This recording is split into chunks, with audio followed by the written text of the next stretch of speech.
红酒绿，他如落入陷阱的蝴蝶，被一场设计好的偶遇带进了总裁冷依晨的世界。他俊美冷酷，权势滔天，却唯独在他面前卸下锋芒。激情过后，他怀上了孩子。本以为这段意外能换来幸福，却不知道这只是灾难的开端。冷家掌权的老夫人对他冷眼旁观，而那个青梅竹马的心机女陆婉儿早已布下天罗地网。一个谎言，一张照片，瞬间将她从天堂推入地狱。她怀着孩子，被无情赶出家门。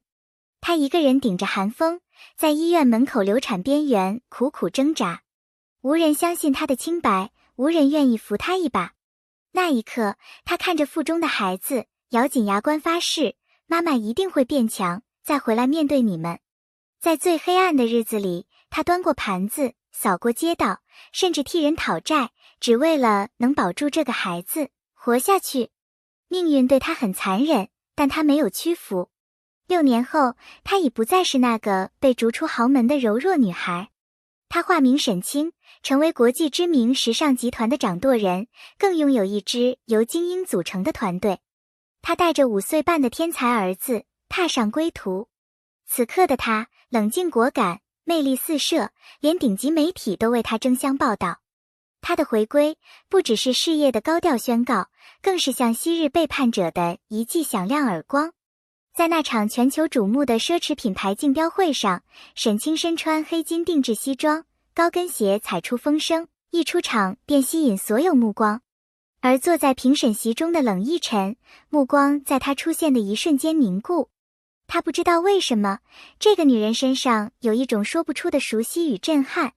他的眼神追随她的身影，心跳竟然有一瞬的失控。而沈清却只是礼貌一笑，语气冷淡，冷总，好久不见。他怔住，隐隐觉得心头有一丝久违的痛感。他的语气太陌生，却带着刺骨的讥讽。那是被背叛者的冷静，是强者的宣战。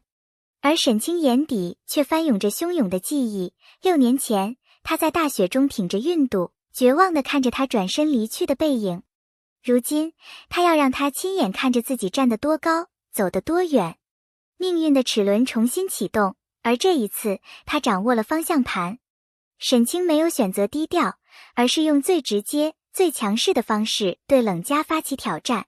他旗下的时尚品牌在短短1周内，以精准的市场策略切断冷氏最重要的代工供应链。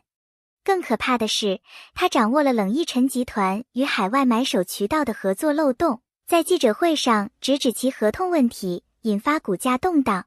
媒体迅速将这场战斗推上热搜，神秘女总血洗冷家商业版图，6年前弃妇归来，碾压豪门前夫。而沈清面对镜头，只说了一句：公平竞争。冷依晨开始频繁出现在他的办公场合，试图谈判或协作。可沈清却一次次用理智与冷漠将他挡在门外。你不是说过我不配？他的眼神冷得像冰刃。他的手段果决，策略狠辣，但背后是6年淬炼的痛苦与坚强。他不是为了炫耀，而是为了证明，曾经你不屑一顾的女人，如今已能让你俯首称臣。这场对决才刚刚开始。天才儿子小韩性格早熟，一次意外与冷依晨相遇，两人间莫名产生亲近感。冷依晨隐隐觉得小男孩们眼间有几分熟悉，可惜沈清始终隐瞒孩子身份。而小韩也聪明地察觉，那个叔叔是不是我爸爸？孩子的直觉让真相离揭开更进一步。陆婉儿察觉沈清的真实身份后，惊慌失措。她不能让这个女人回来夺走一切，于是旧计重施，试图陷害沈清商业违规，舆论攻击她私生子的身份。可沈清不再是当年的柔弱女孩，她不仅反击，还借此揭开陆婉儿曾伪造 DNA、骗婚上位的证据。真相像一记重拳砸在冷依晨心头，他亲手将深爱的女人与骨肉之子推入地狱。那年他哭着说他是清白的，而他却冷冷说滚。现在他才知道，滚出去的是他未来全部的幸福。面对曝光的证据，他夜不能寐，喝得酩酊大醉，在沈清公司楼下守了一夜又一夜。可沈清不再哭，不再求，只冷眼看着他挣扎。他对他说：“我撑过了最苦的6年，没有你，我也能撑完一生。”这句话像刀，扎得他心口发颤。他悔恨，却无力挽回，而他的冷漠，如同曾经他给他的决绝。他才明白，错过一个人，并不是说句对不起就能回来。小韩是沈清这6年来唯一的软肋与温暖。他天赋异禀，却始终在画爸爸的模样，哪怕他从未见过。那日，在公司门口，小韩望着冷一晨认真的脸问：“你会保护我妈妈吗？”冷一晨怔住了，沈清却转身想拉孩子走。然而，小韩第一次挣脱了他的手。他小小的声音颤抖而坚定：“我不想别人都有爸爸，只有我没有。”沈清一瞬间泪目。6年来，他强装坚强，只为了孩子有尊严的活着。可孩子的渴望比他想象中还深。他没有埋怨过，却一直等待父爱的出现。孩子是最纯粹的镜子，映出他所有的伪装，也撕开了他冰冷外表下那颗依然跳动的心。一场车祸让冷家老夫人沉睡6年，如今醒来，他带回了一段被尘封的往事。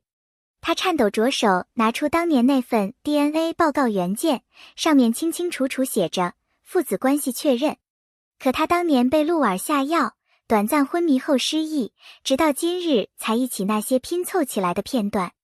他哽咽着抓住冷一晨的手：“是我信错人了，是婉儿陷害他，那孩子是你亲生的儿。”这一刻，沈清心如止水。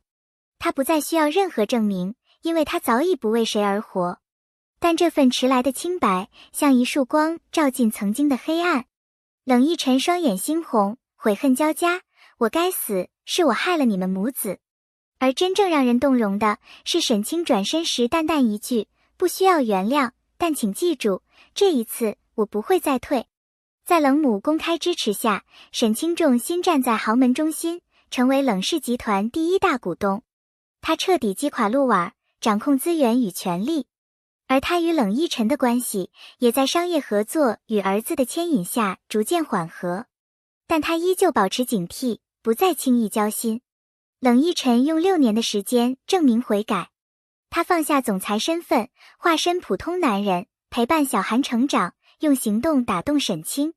一次深夜，他看到他在雨中为小韩站岗，为他熬夜做策划案，心逐渐软化。或许我们可以从朋友开始。复仇已经完成，沈清却迷惘。他是否要继续独自前行，还是重新接纳这个曾伤他最深的男人？他问自己，也问孩子：如果我们一家人重新在一起，你愿意吗？小韩点头。冷一晨眼含泪水：我等你一句原谅，等了6年。在春日樱花树下，他们举办了婚礼。没有奢华排场，只有亲友与小韩的祝福。沈清身穿白纱，步入那场迟到6年的婚礼。他牵着孩子，也牵起冷一晨的手，告诉世界，真正的强者不是报复，而是学会原谅与珍惜。这是一个关于失去与重生的故事，一个女人如何从谷底走向巅峰，最终收获亲情、爱情与事业。她用行动告诉所有人，被伤害不可怕，失去也不可怕，最重要的是不要放弃自己。